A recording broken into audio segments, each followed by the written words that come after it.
What is up, guys? Welcome back to the review space, and today I'm going to review the last night's pay-per-view WWE Over the Limit. And yeah, so here we go. Christian defeats Cody Rhodes for the Intercontinental Championship. Oh snap, man! This was actually a decent match. Didn't really expect Christian to win this. I mean, I kind of did after he won the earlier match of a 20-man Battle Royale, which was basically a #1 contendership match for either the United States or IC title. Christian ultimately defeated Miz in that particular Battle Royale. So he goes on to go up against Cody Rhodes. Really a decent match. It's been 8 years and 9 months at least since Christian last held the Intercontinental Championship. This is his fourth title reign. I mean, he's a mid-card champion. I don't know how long he has left with the company.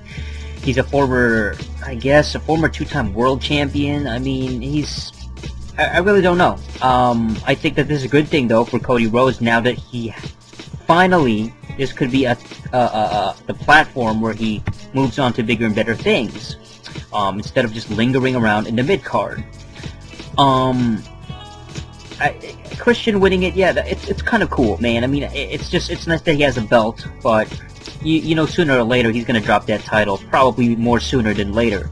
He's gonna drop it to somebody else, some younger guy. You know, so it's like Christian's just there to be a veteran to put over the younger guys ultimately. All right, we have another title defense. This is CM Punk retaining the WWE Championship against Daniel Bryan. Pretty decent match. At the end, CM Punk managed to pin Daniel Bryan while he was under the yes lock, and he actually tapped out just right after the 3 count. So it seemed like he was at least in pain, or you know, he was about to just ready to give up, but he was able to pin. But the pin itself seemed kind of almost like a fluke. Like it wasn't a completely 100% convincing win where he was dominating. It was actually it made Daniel Bryan look a bit stronger than, you know, and it's got to be the indie connection, it's the ROH connection. You know, CM Punk at least wanted to make Daniel Bryan look a little bit stronger, and not just some chump, lame, heel guy that WWE's been booking him for the past, I don't know, year. We got John Laurinaitis against John Cena. This was the main event. Well, this was actually an entertaining match. I actually liked this match. This went on for about 20 minutes, maybe underneath that. Yeah, I mean, it was a good match. I was entertained. I thought the spots, it felt like John Laurinaitis against Keraton. How many props did we see used in this match? John Cena just completely brought out nothing but props and weapons. You know, he brought out the fire extinguisher. He just did all kinds of things. He used the bell, and I mean, I think we all thought that John Cena was gonna win this. He pretty much dominated Laurinaitis. It was almost like the opposite of when he went up against Brock Lesnar at the last pay-per-view. And strangely enough, the end result was kind of a similar thing. We didn't expect it, and the guy who won was sort of the underdog. Basically, Laurinaitis started to leave the arena through the crowd. He was escaping, and then Big Show, he sort of grabs him, brings him back out inside the ring for, it looks like John Cena was, you know, he was going to feed him to John Cena. But instead, Big Show knocked out John Cena with a WMD. Cena goes down. Laurinaitis slowly pins him. 1, 2, 3. Laurinaitis pins John Cena, defeats John Cena. Blow. John Laurinaitis stays as the general manager, but because there was also a stip where nobody's allowed to interfere or whatever, but Big Show did. He did interfere in the match. So I mean, but there's got to be some kind of alliance there. I think that maybe Big Show used that. You know, he turned heel on Cena just to keep his job or whatever, just to stay around. And now there's probably going to be some kind of Cena versus Big Show feud type of thing. Alright. And additional things that happened, we have Ryback defeating Camacho. I mean, this was just a typical squash match.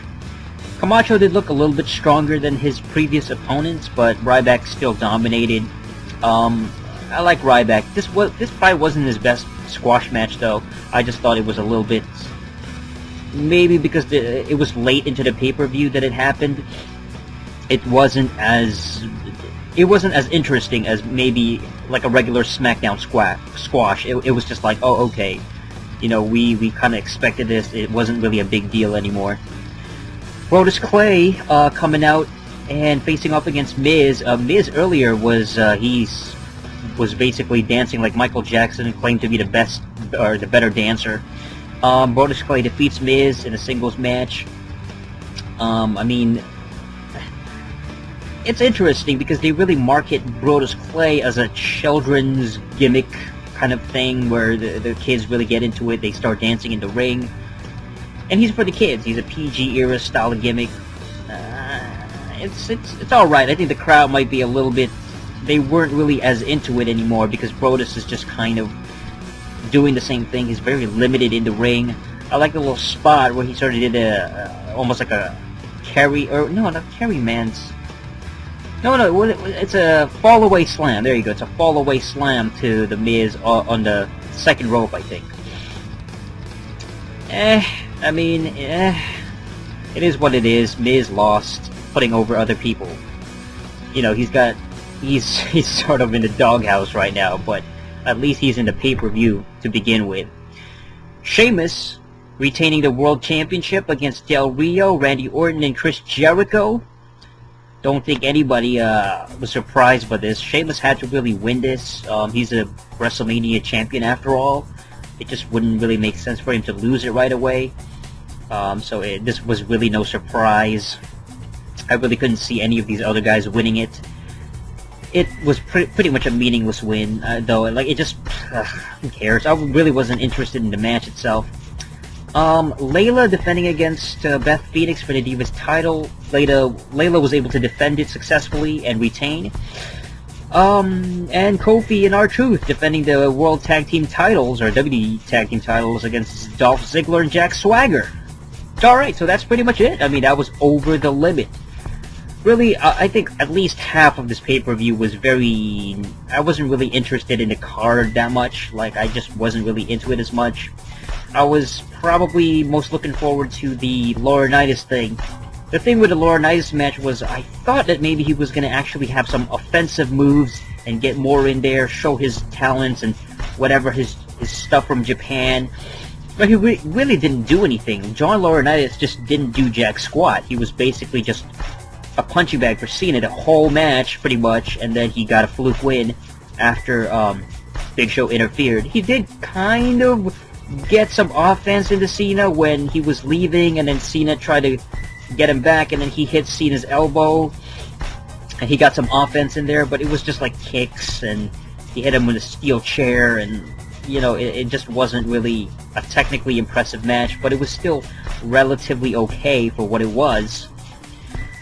And the big thing for me was Christian winning the IC title. It's kind of big. I mean, just...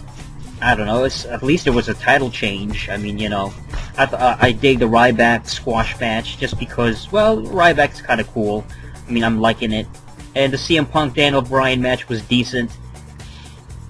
That's pretty much it. That's all I can remember. So stay tuned for tonight's Raw, and let's see the fallout and what happens. I'll probably review Raw, but... Alright, that's it. Until next time, ciao!